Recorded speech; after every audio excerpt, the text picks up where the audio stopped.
이후에 박근혜 씨가 아마 보석 신청도 할 거예요. 어느 정도의 재판부가 이 중과실을 따져서 어느 정도 보석금을 요구할지 모르겠지만 보석금 한 10조 원쯤 요구해보자고.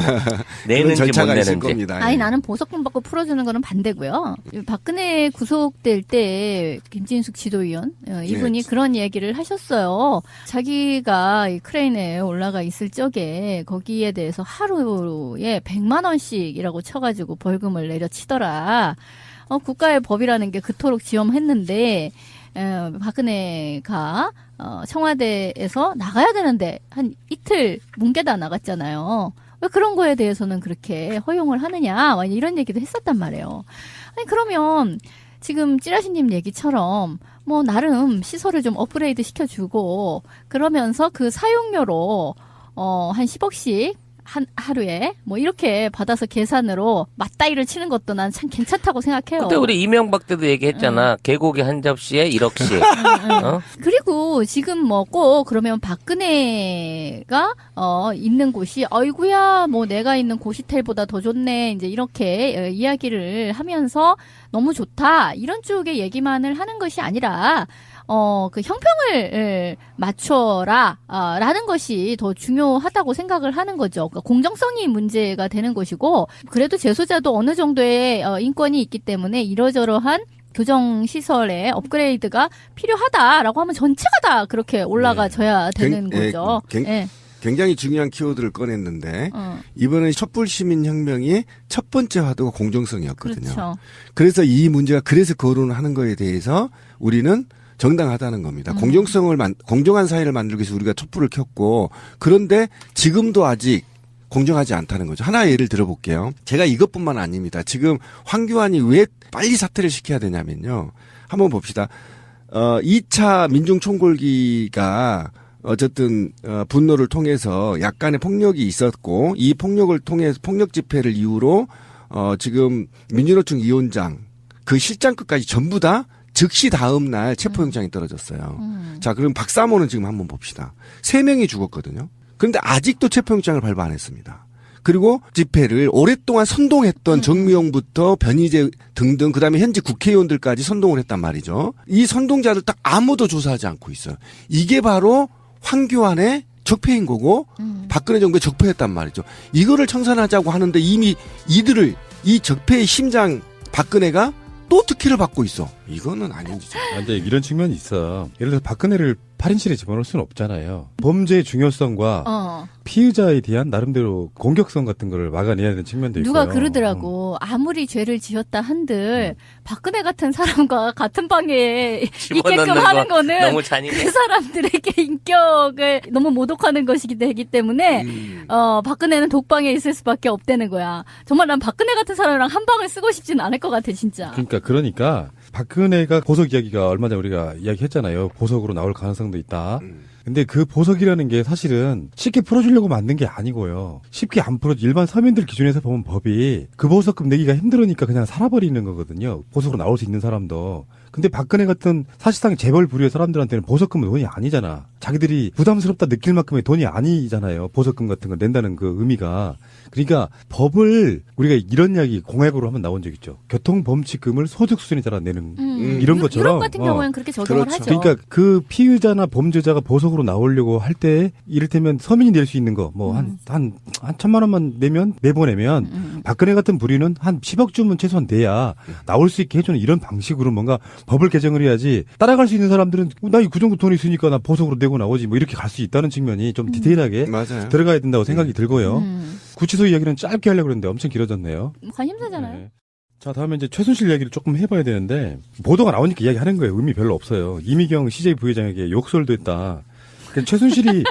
최순실이 갖고 있는 권력이 얼마나 대단했는지를 미세를 보여주는 거 아니겠어요? 맞아. CJ 이미경 정도면은 CJ에서 발행하는 어마어마한 VIP 카드가 있다면서요. 그러니까 그거 나도 해줘. 내 아는 사람도 해줘. 뭐 이랬다는 거잖아. 스타카드라 그래갖고 CJ에 직접적으로 공헌을 했던 연예인들, 그러니까 뭐 CF 출연해줬다든지 뭐 이런 연예인들이나 뭐 이런 사람들 전체적으로 따져 20명이 채 안 된대요. 스타카드를 가지고 있는 사람들 자체가. 근데 자기를 안 껴줬다고. 아, 정말 쫀쫀한데. 그것 때문에 보복을 했다라는 얘기인 거지. 영화는 생각도 없었던 거지. 원칙적으로 따지면. 그러니까 뭐 CJ가 지원한 제작 지원을 한 영화 때문에 뭐 그랬을 것이다 이런 식의 얘기가 있었는데 그게 아니라 순전히 이 사람의 어떤 사악한 탐욕 때문에 빚어진 일이라는 거잖아요. 이게 일종의 자존심인 거예요. 왜냐면 요구를 했대. 이민경 부회장한테. 나 그 카드 그런 거 있다면 나 하나 해줘. 그래서 안 돼요. 그거는 저기 다 원칙이 있어서 하는 여기서 이제 빡이 턴 거야. 아니 나를 안 해줘? 내가 부탁을 했는데 그래서 지금 핑계거리가 없으니까 뭐 괜히 잘 나가고 있는 변호인을 갖다가 CJ가 해서 그랬다. 그래서 그랬다. 그래서 미워했다. 이런 식으로 이제 말을 만든 거지. 근데 이게 다른 측면도 있어요. 제가 아직은 수사 중에 있는 건데 저는 그렇게 보지 않습니다. 제가 공직사회 내부에 있어봤기 때문에 어떤 식으로 부패가 이루어지는지 설명할게요. 박근혜가 한류 문화 사업과 관련해서 CJ에 돈을 뜯으려고 마음을 먹었어요. 여기까지 나오고 있죠, 지금. 그런데 CJ를 뜯고 보니까 뜯을 명분이 없는 거예요. 그래서 트집을 잡는 겁니다, 최순실이. 이런 씨발 나도 VIP 만들어주고 한류 참여해 막 이렇게 시비를 거는 거예요. 그래서 계속 코너에 공격해요.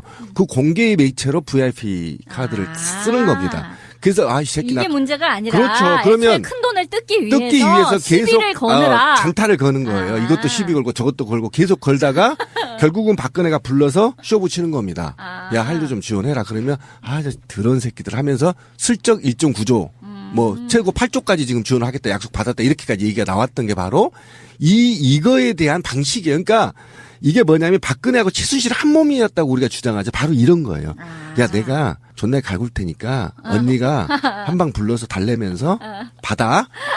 이게 바로 그래서 지금 이런 것들이 하나씩 밝혀지고 있는 거예요. 아니, 조폭도 아니고 뭐 행동대장 먼저 가가지고 일단 띠구자를 한번 써라. 그 집에 가서 행패를 한번 좀 부려봐라. 이래가지고 한 다음에 그 다음에 수금하러 가고 당연히 뭐 그렇게 이런 거다 되는 겁니다. 이거지. 수다를 좋아하는 이 둘이 만나서 무슨 일을 그렇게 허구한 날 날새기로 하겠습니까?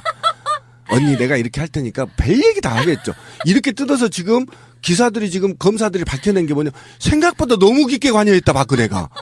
이건 종신령이 나올 수도 있어요 지금. 그러니까 언론들은 자극적인 거 예. 다루기 위해서 이것만 뽑는데 거기 안에는 메커니즘이 있다는 거예요. 당연히 있다는 거 그 안에. 공무원적 입장에서 보면 부패 공무원 입장에서 보면 이렇지 않고는 안 돼요. 부패 공무원이 좋은 사람으로서 네. 이제 갱생했지만 네.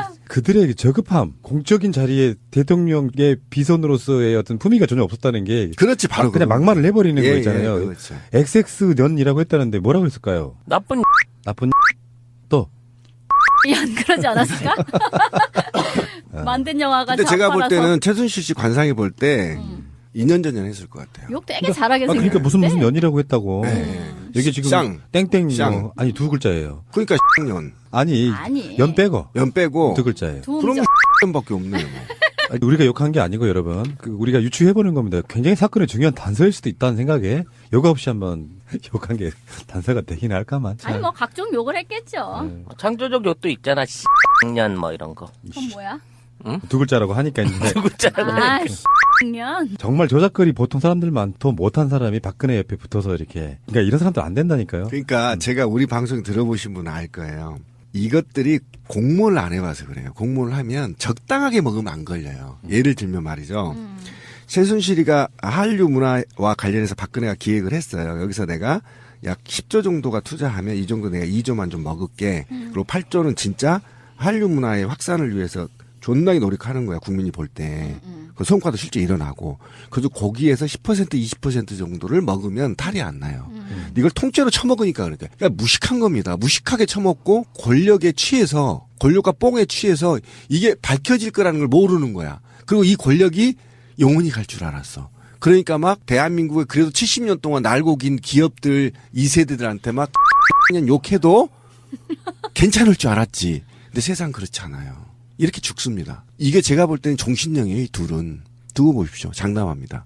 또 댓글 달릴지 모르겠지만 종신령이에요. 어떤 방식으로 빠져나갈 수가 없어요. 왜냐면 장담 안 하면 돼. 예, 검찰이 일을 갈아버렸대요. 제가 봤는데 너무 깊게 개입돼 있는가 박근혜가 직접. 그죠 하나씩